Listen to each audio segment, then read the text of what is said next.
Halo Sobat Melo TV, selamat datang di episode spesial kita kali ini. Hari ini kita akan mengupas tuntas perjalanan hidup seorang tokoh penting dalam sejarah Indonesia modern, yaitu Prabowo Subianto.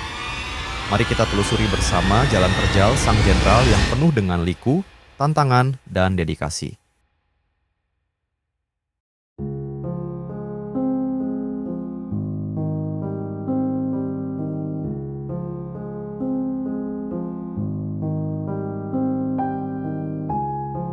Prabowo Subianto Djojo Hadikusumo lahir pada tanggal 17 Oktober 1991 di Jakarta, Indonesia.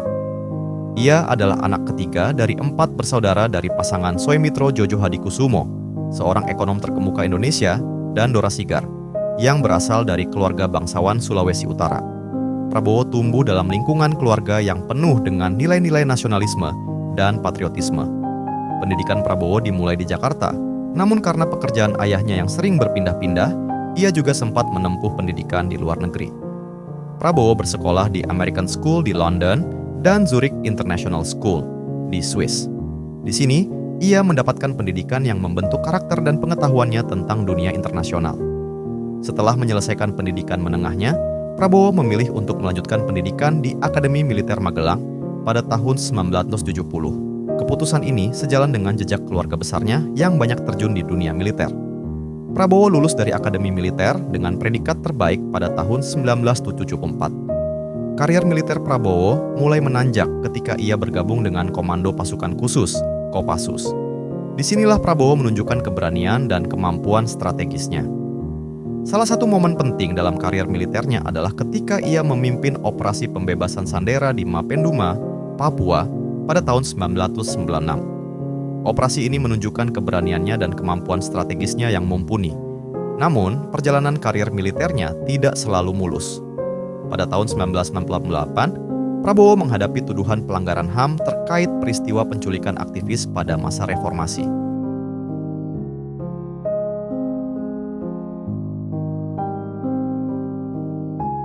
Regulations, there are laws. I think even in Western Europe, to have a demonstration, you need permission, 2 days notice to the police, and there's a route that's agreed upon. I mean, you cannot just make a demonstration right in the middle of the center of a traffic junction. That's what happened, I think, in the occasion you mentioned. If that kind of protest is a problem, what sort of protest is okay? You can have a lot of channels. You can have petitions, you can go to the local assembly, to the National Assembly. I mean, there are a lot of ways, I think. Many of these things are I think, dramatized, over-dramatized. I mean, the Western press will come into Indonesia, just looking for all this dramatic pictures of violence, etc. We are concerned, yes, definitely, but I think on the whole, for the condition we are in, for the serious crisis, I think many other countries face worse situation. Tuduhan ini menjadi salah satu kontroversi terbesar dalam kariernya. Meski ia selalu membantah terlibat, kasus ini tetap menjadi bayang-bayang dalam perjalanan kariernya.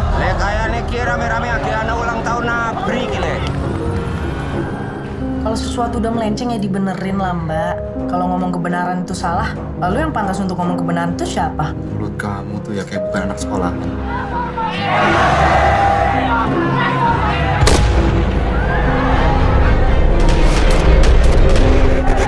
Ini dia nih orangnya nih, ini dia nih. Sekarang kita mahasiswa lagi di depan nih, Mas. Ayo tembak kalau berani. Tembak ke kanan, nggak boleh, aku di hati. Puas kamu! Saya telepon kemarin itu, yang lapor soal orang hilang. Salma namanya yang hilang, Salma. Kamu nggak tahu aku mesti pulang kemana? Cari keluarga kamu, aku cari keluarga aku, Deden. Nggak pulang. Mohon dipertimbangkan, Dan. Ini tentang keluarga saya. Kamu tahu kan risiko jadi tentara?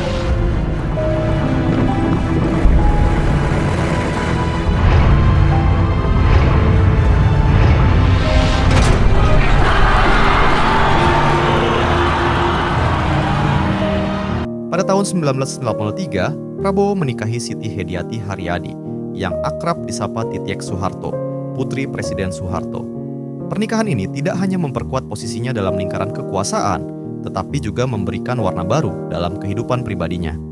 Dari pernikahan ini, mereka dikaruniai seorang putra bernama Didit Hedi Prasetyo, yang kini dikenal sebagai desainer mode terkenal.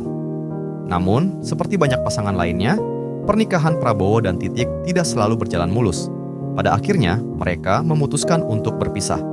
Meskipun demikian, hubungan mereka tetap baik, terutama demi kebaikan anak mereka, Didit. Setelah meninggalkan dunia militer, Prabowo beralih ke dunia bisnis. Ia mendirikan dan memimpin beberapa perusahaan, termasuk PT Kiani Kertas, sebuah perusahaan kertas yang berlokasi di Kalimantan Timur. Selain itu, Prabowo juga aktif dalam berbagai kegiatan ekonomi yang membantu memperkuat posisinya dalam dunia bisnis Indonesia. Namun, perjalanan bisnisnya juga tidak lepas dari kontroversi. Perusahaan-perusahaannya seringkali mendapat sorotan terkait isu-isu lingkungan dan tenaga kerja. Meski demikian, Prabowo tetap berusaha menunjukkan bahwa ia mampu mengelola bisnis dengan baik dan memberikan kontribusi positif bagi perekonomian Indonesia. Pada tahun 2008, Prabowo mendirikan Partai Gerakan Indonesia Raya, Gerindra, dengan visi membangun Indonesia yang lebih kuat dan berdaulat. Saatnya kita berubah dari kemiskinan menuju kesejahteraan, dari ketergantungan menuju kemandirian. Kita harus mampu berdiri di atas kaki sendiri menuju Indonesia yang lebih baik, Indonesia Raya. Langkah ini menandai awal dari kiprah politiknya yang penuh dinamika. Dalam Pilpres 2009, Prabowo maju sebagai calon wakil presiden mendampingi Megawati Soekarno Putri. Meski mereka kalah dari pasangan Susilo Bambang Yudhoyono dan Boediono, Prabowo terus berjuang untuk visi politiknya. Prabowo kembali mencalonkan diri sebagai presiden pada Pilpres 2014 dan 2019. Saya Prabowo Subianto bersama Sandiaga Salahuddin Uno, kami berjuang untuk seluruh rakyat Indonesia. Kami akan membentuk pemerintah yang bersih dan tegas, yang membela seluruh rakyat. Namun lagi-lagi mengalami kekalahan, kali ini dari Joko Widodo. Meski demikian, dedikasinya dalam dunia politik tidak pernah surut. Pada tahun 2019, Prabowo menerima tawaran untuk bergabung dalam kabinet Joko Widodo sebagai Menteri Pertahanan. Langkah ini menunjukkan komitmennya untuk terus melayani negara, terlepas dari rivalitas politik masa lalu. Sebagai Menteri Pertahanan, Prabowo berperan penting dalam memperkuat pertahanan nasional dan meningkatkan kerjasama internasional di bidang militer. Ia seringkali mengunjungi berbagai negara untuk menjalin hubungan diplomatik yang kuat dan memastikan bahwa pertahanan Indonesia selalu berada pada posisi yang kuat.